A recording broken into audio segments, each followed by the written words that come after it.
Happy New Year, everyone. It's officially the first over here. And welcome back to I Just Watched. It's your boy Joseph. And I'm talking my top 10 anticipated films for 2021. Hopefully things get back to normal enough so we can actually go and enjoy these in the movie theater. Because, I'm jonesing, people. I'm jonesing. I'm starting to shake, man. I miss more movies. I miss my Dolby. Throw the links down below. Check out Erick's and David's videos. They're dope. It's funny because I think there's a little bit of movies that were supposed to come out in 2020 in each one of ours. So it's kind of like, I still want them. I still want to see them. I still need to see them. But no, with all that being said, hopefully you like this video enough to hit that like button. Hit the subscribe to stay tuned to see our shenanigans. But without anything else, let's jump into my top 10 for 2021. Alright, everyone. So hopefully you've seen David and Erick's videos. Because if you haven't, you should. You're missing out. But basically, we're not going to do this one like we did last year with like our 10 and then top 5. No, basically, we're going to give you the 10. No specific order. Just top 10 that I really want to see. Kind of go into a little bit of why on each one. But let's start. Black Widow, on the simple fact that Black Widow is one of those movies that was supposed to come out technically now last year. I'm gonna have to get used to that. Supposed to come out in 2020. David said it, and I agree. She deserves her own movie. There's little things in the trailers that just look amazing. I like Taskmaster. I know he's not some crazy, super powerful villain, but it's interesting to see this villain who can become a doppelganger in a sense. Can take your moves and turn them against you and things like that. I'm interested to see how that plays out, because I feel like Taskmaster is the villain we're seeing, but he's not the brain of the situation. It's not going to be the big bad. I've come to terms with the look of Taskmaster. I just wish there was a little bit more white in the outfit. Maybe we'll get it later. I don't know. We'll see. I like the cast. I'm hella excited for it. I think it's going to be a beautiful movie. I think it's going to be wild. I think something major is going to happen in the movie to really set off the next phases, the next steps for MCU. Next is Eternals, on the simple fact that Eternals can be, I think it's going to be good, but it can be extremely drastically change the MCU, because it's there's multiple ways, but one of two ways that I see them bringing in mutants and the X-Men, okay? Because, obviously the Eternals, when they were talking about getting us the Inhumans, and they were trying to build that up pre-X-Men and all that. Now that they're gone and they announced Eternals, it just seems almost like that's exactly what it's for. There's no way we don't see Thanos again. I think that's a must, because he is eternal. It's one of two ways to bring back the X-Men. The other one being in a way that they've already done with Captain Marvel's bougie backstory, and then dope-ass Scarlet Witch, Wanda's backstory, basically, and her brother, Petro. Literally mutants that basically they had the mutant gene. It got activated via cosmic force through the Infinity Stone. Next on my list is The King's Man, which is a prequel to The Kingsman and Kingsman Golden Circle. So I love those movies. I like the premise. I like the idea. Not necessarily like a campy version, but like almost a satirical version of Bond. Most recently, I love the Bond movies. I love Daniel Craig as Bond. And they kind of moved away from that slightly over the top, submarine car and planes and jets and crazy extra gadgets. He's still a baller, you know what I mean? But they kind of moved away from that. Even though in the trailer for No Time to Die, we see the plane turning into a sub. I'm just saying, it looks like they're bringing it back. I'm just like, yes. Extra fantasy part, I guess you could say, of Kingsman. And I like the way they portray the characters. I like the idea, the what is it? Manners maketh men, or something is that right? I want to say that's right. So it looks interesting. Dude, the cast in this one is ridiculously talented. So I'm excited to see it. And then after that, of course, is The Suicide Squad. I mean, David Ayer, that poor man, he's a super talented dude. I definitely think that he had a dope idea and probably a really good movie or rendition of The Suicide Squad. Studio stepped in and, hey, we're trying to make money now, versus let's make something good that's going to make money anyways. I know there's the whole Ayer cut thing. Bro, if they really, you're doing Snyder, might as well give Ayer his, alright? Let's just see it. Let's just watch it. Because this right here is already coming out. I'm pointing at it like you read it. The Suicide Squad is already coming out with James Gunn at the helm, which is, when we saw the sneak peek for the fandom thing, it looked good. It looked good.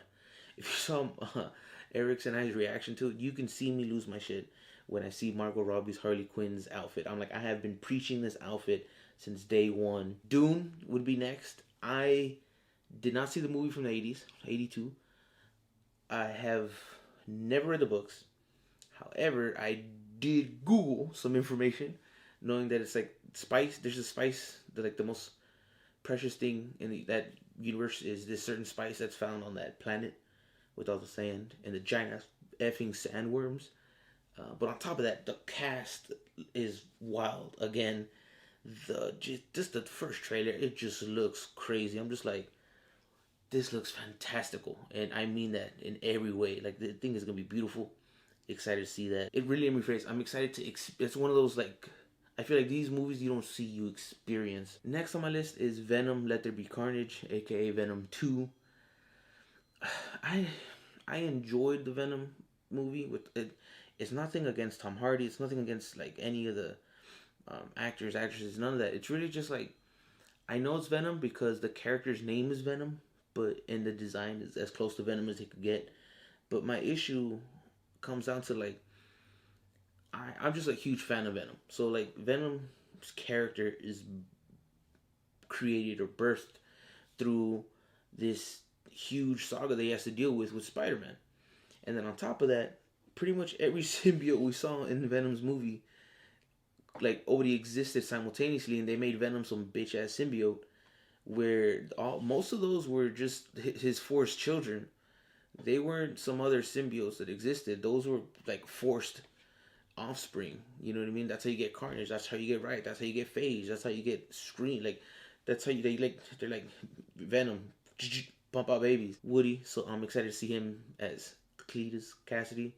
I say it like that because if I don't, I'm gonna say it wrong. Moving on. I mentioned it earlier. No Time to Die.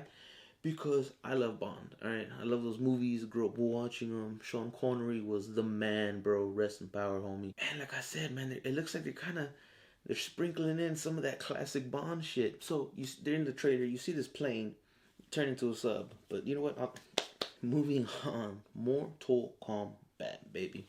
I love the games. I love the characters.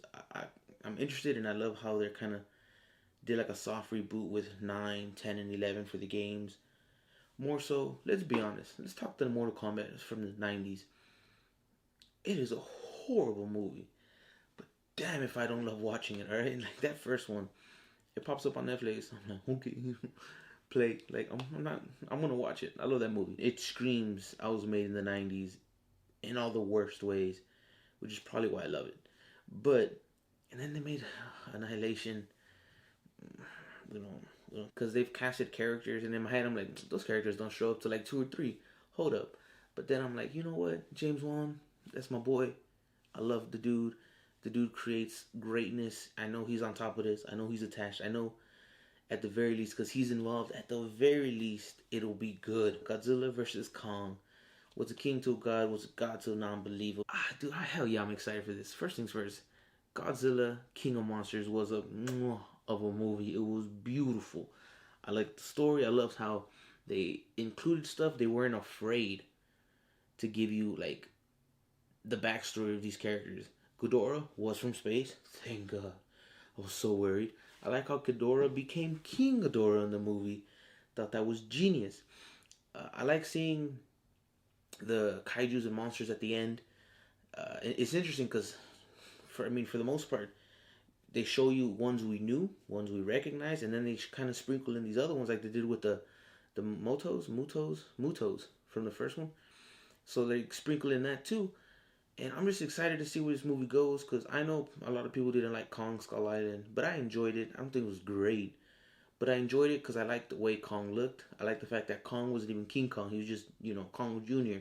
He was a kid, basically, big ass kid, but a kid nonetheless. Theories like how just little by little they're kind of sprinkling and trying to grow this into more of a universe. And we know Godzilla versus Kong. We know they're going to go to work. Okay? We know. Power-wise, Godzilla's on top. Agility, speed, and agileness, Kong's on top.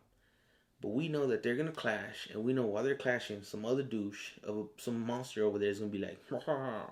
And they're going to be like, huh? Nah, hey, we clapping his cheeks now. And be like, bet. And then they're going to resolve that. Number 10. The Conjuring, the devil made us do it, made me do it. Us. We all guilty, The devil made me do it. Again, my boy James Wan. I don't think he's directing this one if I remember correctly. How many people have created a horror universe? Not a franchise. Cause we get sequels to all of them, right? Sequels galore, easy. But who has created a genuine horror franchise? As in, Conjurings are right here, and then you have all these spin-offs just building that universe. And I love learning and listening to the lore of Ed and Lorraine Warren. I love seeing the portrayal of this stuff, and I love these movies because they're creepy. They creep me out, and I love a good horror. The reason I put it here is because I want to just say my boy James Wan is a talented man. Put him in charge of the DCEU, baby. Let him work his magic in building that cinematic universe. Mr. Wan, if you ever see this, I will be the guy who gets your coffee. I just want to witness greatness, all right? I just want to be there like, just learning, all right? But no, ladies and gentlemen, that's my 10 for the year. I mean, there's a lot of movies coming out this year. A lot of it because some of them got pushed back. That's just the way it is. Hopefully, things get better. We can enjoy these. Do you agree with any of these? Do you like them? What's your 10? What's your 5? What's your 1? Let us know down below in the comment section. Don't forget to check out my boys David and Erick's videos. Hopefully everyone's doing great. Hopefully everyone's healthy and safe. And like I say, stay safe, be well. Adios.